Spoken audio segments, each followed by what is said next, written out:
Hola, ¿qué tal? ¿Cómo están? Bienvenidos y muy buenas noches. Hoy, sin duda alguna, la actualidad política nos lleva a Bruselas, al Reino Unido y el Brexit como escenario que puede afectar de forma muy notable a cientos de empresas navarras. Es un tema que vamos a abordar con Idoia Villanueva, hasta ahora senadora autonómica y a partir de ahora candidata en la lista europea de Podemos a los comicios que llegarán próximamente. Hoy queremos conocer cómo llegó a la política Idoia Villanueva y sobre todo qué idea de Europa plantea la formación morada que ella encabeza. Le conocemos en unos instantes, pero también vamos a conocer otro testimonio, el de Sara Díaz de Cerio. Y en este caso hablamos de salud. Más de 2.000 personas en Navarra padecen Parkinson, 7 millones de personas en el mundo y más de 150.000 en España. El 11 de abril se celebra el Día Mundial contra el Parkinson. Queremos ver qué piden las personas enfermas en nuestro entorno. Y nos situamos ahora en otra situación complicada, como la que se vivía el pasado sábado en el Aquabox de la calle San Agustín de Pamplona. Una persona se desplomó, sufrió un infarto y la rápida actuación de policía municipal y de 2 socorristas le salvó la vida. Hoy hablaremos con el subdirector de Policía Municipal, Ismael Zabalza, acerca de la importancia de tener una ciudad cardiosaludable. Comenzamos.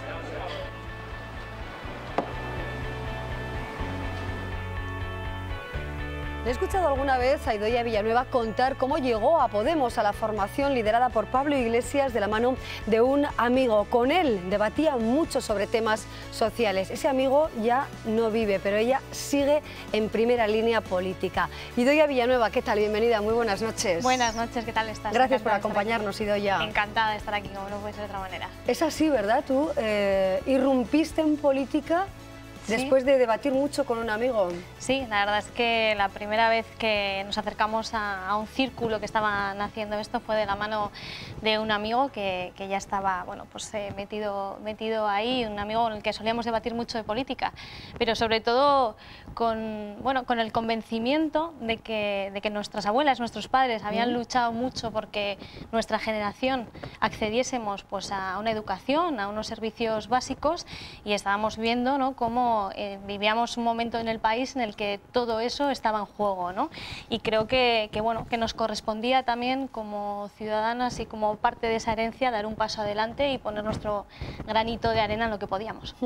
Bueno, estamos con la mirada puesta en Europa y sobre todo en Theresa May y sobre todo en el Brexit.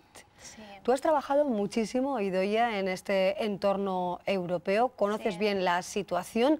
¿Cuál es la radiografía que puedes hacer hoy, martes 9 de abril, de lo que puede ocurrir y de la futura configuración de Europa? Sí, bueno, la verdad es que en estos años yo he trabajado en la esfera internacional bastante, en la Comisión Mixta de la Unión Europea, donde teníamos una ponencia del Brexit y donde vino el señor Barnier, que estaba negociando por parte de Europa el tratado, ¿no? Y la verdad es que ha sido un proceso en el que hemos visto la responsabilidad de un gobierno de May que no ha sido capaz de llevar adelante aquellas promesas que hizo a la ciudadanía británica. Nosotras hicimos, desde Unidas Podemos, fuimos la única fuerza de nuestro país que fue a hacer campaña a Inglaterra por el Remain, por quedarse, porque pensábamos que hay que transformar el proyecto europeo, pero creíamos que era importante que fuese con Reino Unido. De todas formas, una vez tomada la decisión, lo que nosotros hemos venido trabajando es intentar que los derechos de las ciudadanas y los ciudadanos se blindasen independientemente de los escenarios que se pudiesen dar, ¿no? Y creo que aquí, todos ha habido una parte de responsabilidad porque se ha ido a negociar un todo o una nada, y al final quienes lo van a pagar son aquellas personas, los ciudadanos y las ciudadanas, que son más vulnerables y que viven ahora mismo un proceso de incertidumbre grande, ¿no? Hay que tener en cuenta que Reino Unido es uno de los puntos del planeta donde más exporta Navarra y que hay intereses económicos muy comprometidos también para nuestra economía foral, ¿no? Desde vuestra formación tenéis presente esto, tenéis intención también de plantear o hacer un plan B ve también para esa economía más próxima? Totalmente, ¿no? El Brexit, o hay muchas veces que los ciudadanos ven Europa muy alejado y las instituciones europeas muy alejadas, y sin embargo tiene mucho más que ver en nuestro día a día de lo que nos parece, ¿no? Más del 70% de las leyes que terminan aplicándose en el país vienen por directivas europeas, como hemos visto ahora en Navarra con la ley de residuos, por ejemplo, con la ley que hay que afrontar para las apuestas de juego tan importante que estamos viendo ahora como un problema en nuestros jóvenes. Lo mismo el Brexit, como comentabas. El Brexit tiene consecuencias para Navarra en los cuales nosotros estamos preocupadas. Más de 271 empresas navarras exportaron el año pasado a Reino Unido, especialmente el sector agroalimentario, el sector que tiene cara de mujer y que tiene mucho que ver en uno de los grandes retos que también tiene que afrontar Europa, que es el mundo rural, ¿no? Cómo estamos viendo vaciarse ese mundo rural en el cual solo en Navarra, creo que el otro día la Asociación de Agricultores y Ganaderos decía que están en riesgo el 50% de los pueblos de Navarra, de su desaparición. Hay que afrontar también desde Europa, que tiene un 70% de territorio rural, pues estos retos para conseguir un proyecto sostenible para la vida rural. Y Edurne Villanueva, que hablas de Europa con nombre de mujer, y una Europa feminista es una de las líneas que plantea vuestra formación. ¿De qué manera, desde qué punto de vista se debe feminizar Europa? Sin duda, ¿no? Creo que para que la gente no sienta tan alejada Europa de sus vidas, lo primero que tiene que hacer el proyecto europeo es recoger las demandas sociales. Y una de ellas claramente es el horizonte morado, ¿no? El horizonte feminista, que no es solo la representación de las mujeres en instituciones o en igualdad en los empleos, sino también una forma de hacer política que nos diga que tenemos que poner la vida en el centro, ¿no? Y cómo Europa se va a preocupar precisamente de ese estado de bienestar para poner la vida en el centro. Creo que hay que recoger la Europa feminista, como hay que recoger también la Europa verde, ese horizonte verde tan necesario y que ya vamos tarde para poder abordarlo. ¿Qué grado de preocupación tiene vuestra formación en relación con el auge, el incremento de las fuerzas de ultraderecha en Europa? Precisamente no creen en el nudo europeo actual. Bueno, creo que es necesario, como comentaba, hacer una reflexión profunda de por qué crece el euroescepticismo en Europa, por qué hay un Brexit que los ciudadanos se quieren salir o por qué hay un crecimiento de estas fuerzas de ultraderecha, ¿no? Nosotros consideramos que es porque Europa no ha conseguido llegar a los ciudadanos y lo único que la única respuesta que ha tenido ante la crisis de 2007 ha sido la de aplicar políticas de austeridad a los países, ¿no? Que al final se ha visto en precariedad en las diferentes políticas de estos Estados miembros y de alguna manera crecen los monstruos que hacen competir al penúltimo contra el último. Nosotros creemos que es muy importante por esto estar en Europa y no solos, sino con más fuerzas políticas, como nosotros estamos trabajando desde una plataforma que es Ahora la Gente, con fuerzas de Portugal, con fuerzas de Francia, de Alemania, que empujen por un nuevo rumbo del proyecto europeo tan necesario, que como decía apueste por una Europa social, por la justicia social, por luchar contra la desigualdad y por de una vez por todas utilizar la bandera de los derechos humanos como una esfera en el mundo. Precisamente esa Europa social, esa lucha por los derechos humanos nos lleva a pensar en el drama de los refugiados, de lo que ha hecho o no ha hecho bien Europa en relación con miles de personas que se ven abocadas a quedarse en la frontera de Europa, podríamos decir, sin poder disfrutar de un bienestar que buscan desesperadamente, ¿no?, en nuestro continente. Sin duda. Sin duda, creo que aquí hay que ser muy claros y muy críticos. Europa no ha estado a la altura. Lo que hemos hecho ante la crisis migratoria es una vergüenza. Creo que la sociedad navarra ha sido un ejemplo, cómo ha salido a la calle y ha ofrecido sus propias casas ante esta crisis migratoria. Y desde luego, como decía, es importante hablar de qué proyecto de la Unión Europea queremos. No puede ser un proyecto en el que se limite solo la senda de estabilidad a los países y no se haga nada cuando hay países que miran a otro lado, vulneran sistemáticamente los derechos humanos.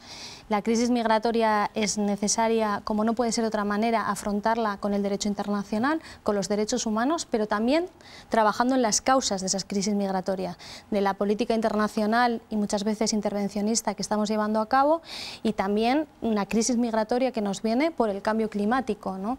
Y creo que es muy importante, como no puede ser de otra manera, estar de acuerdo en qué proyecto Europa queremos, qué valores son los que tenemos, cómo vamos a cumplir con el derecho internacional y el derecho de estas personas, pero también trabajar en las causas de lo mismo. Ese plan de choque contra la pobreza infantil también es otro de los pilares fundamentales y desde luego todos los días, desgraciadamente, hablamos de cloacas, de corrupción y de paraísos fiscales también cuando se mira a Europa. ¿Cuál es la idea o por lo menos cuál es el planteamiento que hace vuestra formación para acabar con esos paraísos fiscales? ¿Es posible? Bueno, es necesario, ¿no?, poner recursos contra la propia corrupción, contra el blanqueamiento de capitales, y ahora mismo se dan varios paraísos fiscales en Europa.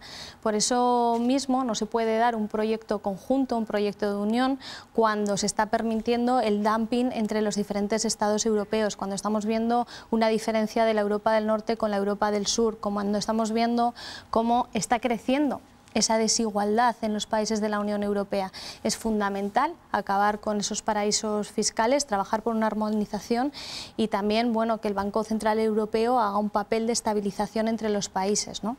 Cuando se dice que una Unión Europea en manos del neoliberalismo no tiene futuro, ¿se enfrenta neoliberalismo con liberalismo? ¿Qué se quiere decir? Bueno, creo que ahora mismo estamos en un momento muy importante y crítico en la Unión Europea, en un escenario internacional muy convulso, en un escenario en el que tenemos Estados Unidos, bueno, pues gobernado por una persona que está bastante lejos de defender los derechos fundamentales, con actores como China, como Rusia elevándose, y un proyecto europeo, sin embargo, que no termina de estar unido y que no termina de tener una dirección clara. Por eso nosotros creemos que es muy importante, como decía, poner primero el diagnóstico, la crítica de lo que ha ocurrido hasta ahora y saber que es importante atacar, pues, la política fiscal, los valores de la propia Unión, la política internacional y hacer de verdad de Europa, si queremos financiar ese pilar social del que tanto ya hablamos, pero que no terminamos de que sea una realidad para los ciudadanos y ciudadanas europeas. La desafección es importante, desde luego, para los jóvenes. Hace unos días en una entrevista escuchábamos a Pablo Iglesias diciendo a los jóvenes claramente que tenían que votar, ¿no? Parece que no interesa o falta pedagogía sobre lo que nos importa de Europa, ¿no? ¿Cuánto se decide respecto a nuestra vida? Claro, eso comentábamos, ¿no?, que al final, bueno, casi el 70 o el 80% de las leyes que se aplican en nuestra vida vienen por directivas europeas, con lo cual tiene muchísima importancia lo que se hace en Europa y por eso es importante, de alguna manera, pues apoyar a fuerzas que crean también en la pluralidad de los países y de los territorios, que crean en el autogobierno de esos territorios, pero que sepan que es necesario llegar a acuerdos, no solo con otras fuerzas del país, sino con las fuerzas internacionales para de verdad empujar por una alternativa de proyecto europeo. Veremos a ver qué pasa, todos son sondeos, por cierto, y con esto terminamos ya. Hoy hemos conocido el CIS con ese amplio respaldo al Partido Socialista que podría llegar a gobernar con Unidas Podemos. Una breve valoración para terminar en este escenario nacional, Idoia Villanueva. Bueno, ya vemos que estamos en un momento pues bastante convulso, que las encuestas son y que lo más importante de las encuestas es el 28 de abril y desde luego animar a todo el mundo a que vaya a votar porque es muy importante, es el momento democrático individual más importante, ¿no?, que hay que hacer. Idoia Villanueva, muchísimas gracias por estar en La Muga, enhorabuena, es lo que os deseamos a todos los representantes que tratáis de luchar por una vida mejor y por una sociedad más proporcional y equitativa. Gracias, de verdad. Muchísimas gracias a vosotros, un placer, muchas gracias. Nosotras también aquí en La Muga hablamos de política y como siempre ya saben ustedes que tenemos otros contenidos de tipo social y cultural que vienen después de una pausa.